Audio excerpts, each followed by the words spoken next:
Magandang araw po sa inyong lahat at mga kaibigan. Sa araw na ito, sasamahan natin sa isang kahangahangang paglalakbay upang tuklasin ang isa sa mga pinakakamangha-manghang likha ng Pilipinas, ang Hagdan-Hagdang Palayan na kilala rin bilang Banawi Rice Terraces. Hindi lamang ito mga magagandang hagdang nilikha sa mga bundok, ito ay kwento ng katatagan, kultura at malalim na ugnayan sa pagitan ng tao at kalikasan, isang kwento na nanatili sa loob ng libo-libong taon.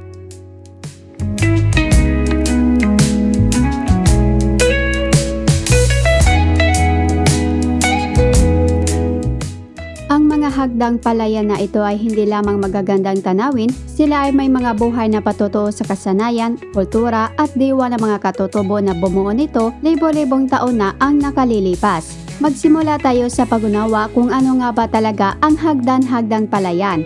Isipin mo ang matarik na dalisdis ng bundok na inukit na parang mga hakbang na ginagamit upang magtanim ng palay. Ang mga terrace na ito ay minsan tinatawag na ika-8 kahangang-hangang puok sa mundo o the 8th wonder of the world dahil sa kanilang kahangang-hangang disenyo at mahabang kasaysayan. Alam mo ba, ang mga terrace na ito ay nilikha ng tribong Ifugao mahigit 200,000 taon na ang nakaraan at ginamit lamang nila ang mga pangunahing kasangkapan at ang kanilang kaalaman sa kalikasan at irigrasyon upang itayo ang kahangang-hangang ito. Ang mga terrace ay umabot ng humigit kumulang 10,360 square kilometers at nasa humigit kumulang 1,500 meters sa ibabaw ng dagat. Isang sinaunang sistema ng irigrasyon ang dumadaloy ng tubig mula sa mga kagubatan sa bundok papunta sa bawat terrace na lumilikha ng perpektong balancing ecosystem kung saan ang palay ay umuunlad. Kapansin-pansin kung pagsasamahin ang lahat ng mga hakbang mula dulo hanggang dulo, ito ay nakapalibot sa kalahati ng mundo. Ang hindi kapanipaniwalang sukat na ito ay nagpapakita ng kalawakan at kahalagahan ng mga terrace na ito sa rehiyon. Ang pagtatayo ng mga hagdang palayan na ito sa napakatarik na dalisdis ng bundok ay hindi madaling gawain. Ang mga Ifugao ay kailangang maging maingat sa lupa at mga bato upang maiwasan ang pagguho ng lupa at upang masiguro na tatagal ang mga taniman. Ang mga pader ng bato at mga daluyan ng irigrasyon ng mga terrace ay nangangailangan ng patuloy na pangangalaga at pagpapanatili sa mga henerasyon. Gamit ang mga simpleng kasangkapan tulad ng kahoy na araro at batong kutsilyo, nililok nila ang gilid ng bundok upang maging lupang sakahan. Ang kanilang matalinong sistema ng irigrasyon, ang pag-iwas ng tubig mula sa mga sapa at bukal sa itaas ay isang kamangha-manghang engineering. Ang ganitong paraan ng pagsasaka ay naglalarawan din ng malalim na paggalang sa kalikasan at sa masilang balanse nito. Ngunit ang hagdan-hagdang palayan ay higit pa sa isang agricultural wonder. Para sa mga Ifugao, ang mga terrace na ito ay malalim na konektado sa kanilang kultura at espiritualidad. Ang bawat panahon ng pagtatanim at pag-aani ay nagsasangkot ng mga espesyal na ritual at pagdiriwang upang parangalan ang kabunian, ang kanilang Panginoon at lumikha. Nagsasagawa sila ng mga seremonya upang humingi ng mga pagpapala para sa mga pananim at proteksyon para sa kanilang komunidad.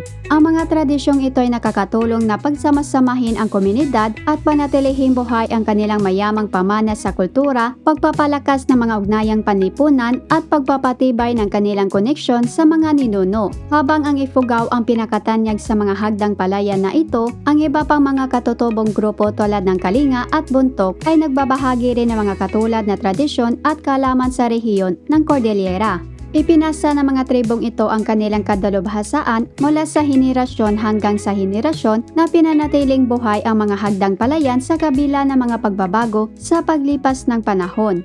Ang pangangalaga sa mga hagdang ito ay isang komunal na pagsisikap na nagpapakita ng paggalang sa karunungan at pakikipagtulungan ng nakatatanda. Ang bawat tribo ay may sariling natatanging mga ritual, ngunit nagbabahagi ng isang karaniwang paggalang sa lupain. Ang malapit na kaugnayan sa kanilang kapaligiran ay humuhubog sa kanilang pananaw sa mundo at pamumuhay.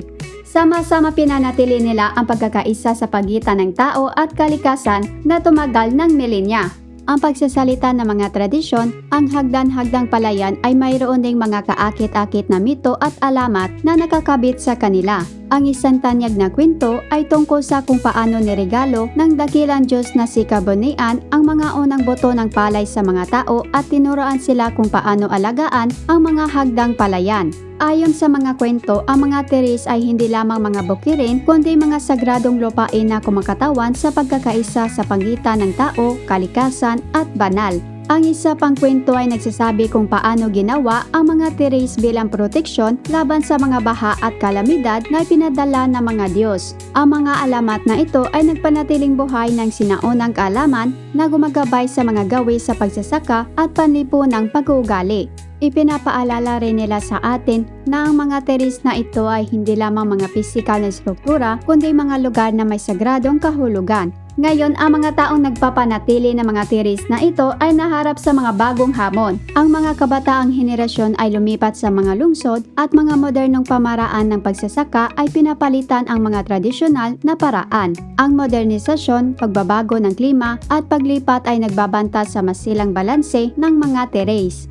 Sa ilang lugar, ang mga teres ay inabandona at nasa panganib na masira. Lumalaki ang pangangailangang turuan at isali ang mga kabataan sa pangangalaga ng kanilang pamana.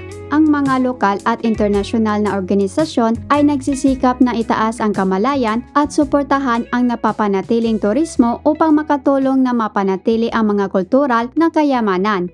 Ang pangangalaga sa hagdang-hagdang palayan ay nangangahulugan na pagprotekta sa isang kayamanang pangkultura at isang mahalagang bahagi ng kasaysayan ng bansa. Kapansin-pansin na habang ang Banawi Rice Terraces ay madalas na pinagsama sa UNESCO World Heritage Site, ang opisyal na pagtatalaga ay nalalapat sa 5 partikular na kumpol sa rehiyon ng Cordillera, kabilang ang mga teres ng Batad at Bangaan bukod sa iba pa. Ang mga teres ng Banawi mismo ay inuri bilang isang pambansang kayamanan ng kultura ng Pilipinas. Ang mga teres na nakalista sa UNESCO ay nakinabang mula sa mga pagsusumikap sa pagpapanumbalik pagkatapos na nasa listahang nanganganib noong unang bahagi ng 2000. Kaya ano ang matutuhanan natin sa hagdang-hagdang palayan?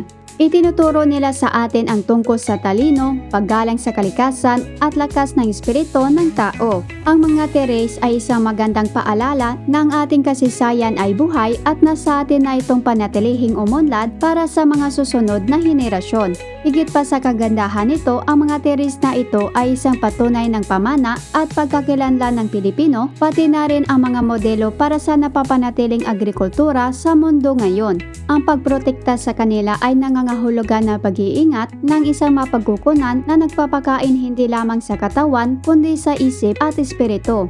Sa pamamagitan ng mga ito, nasusulyapan natin ang isang mundo kung saan ang mga tao at kalikasan ay nagtutulungan sa pagkakaisa. At ngayon maglakbay tayo sa isa pang hindi kapanipaniwalang bahagi ng Cordillera, ang Sagada. Kilala sa nakamamanghang kabundukan nito at kakaibang kasaysayan, naghalok ang Sagada ng isang sulyap sa isang kultura na nagpapanatili ng pagkakakilanlan nito laban sa lahat ng posibilidad. Ang Sagada ay isang kaakit-akit na munisipalidad na matatagpuan sa Mountain Province sa loob ng magandang rehiyon ng Cordillera ng Pilipinas. Ang lugar na ito ay namumukod-tangi hindi lamang para sa mga nakamamanghang natural na tanawin kundi pati na rin sa mayamang katutubong kultura at natatanging kasaysayan. Ayon sa alamat, ang Sagada ay tinatag ng isang lalaking nangangalang Biag mula sa Bika sa Abra. Ang kaniyang pamilya ay tumakas sa pagsalakay sa mga headhunter, lumipat ng ilang beses at kalaunan ay nakipagsapalaran sa Biag sa silangan upang manirahan sa tinatawag nating Sagada. Ang kwentong ito ay nagsasalita ng kaligtasan, determinasyon at mga bagong simula para sa mga unang nanirahan sa rehiyon.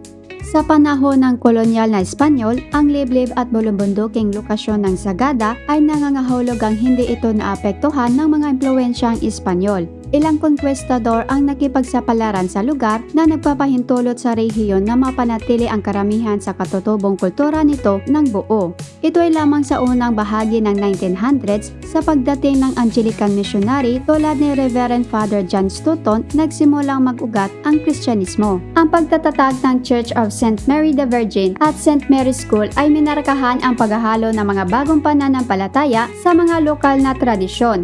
Malaki rin ang ginampanan ng Sagada sa makabagong kasaysayan ng Pilipinas, lalo na noong panahon ni Marcos nang mahigpit na tinutulan ng mga katutubo ang Chico River Dam Project, isang planong nagbabantang lulubog sa malaking bahagi ng Cordillera kabilang ang Sagada.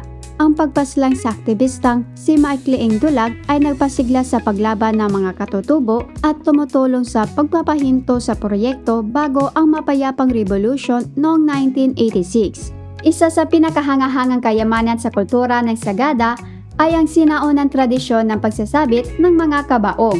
Isinasagawa ng mga Igorot, lalo na ang tribong Kankanai, ang paraan ng paglilibing na ito ay umiral ng may higit 2,000 taon. Sa halip na ilibing ang kanilang mga patay sa ilalim ng lupa, ang mga maliliit na kabaong na naglalaman ng patay, karaniwang nakapwesto sa posisyong parang sa sinapupunan, ay isinasabit o ipinako sa gilid ng mga bangin o inilalagay sa loob ng mga kuweba na mataas sa ibabaw ng lupa, lalo na sa Eco Valley at Lumiang Boreal Cave. Ang ritual na ito ay nagtataglay ng malalim na espiritual na kahulugan. Naniniwala ang mga tao na kapag isinabit ang mga kabaong ng mataas, mas napapalapit ang mga yumao sa kanilang mga ninuno at sa langit na tumutulong sa kanilang paglalakbay patungo sa kabilang buhay. Sa praktikal na aspeto naman, pinoprotektahan nito ang mga katawan mula sa mga ligaw na hayop at pagbaha, at noong unang panahon, nagsilbing proteksyon talaga ito laban sa mga kaaway na mga headhunter.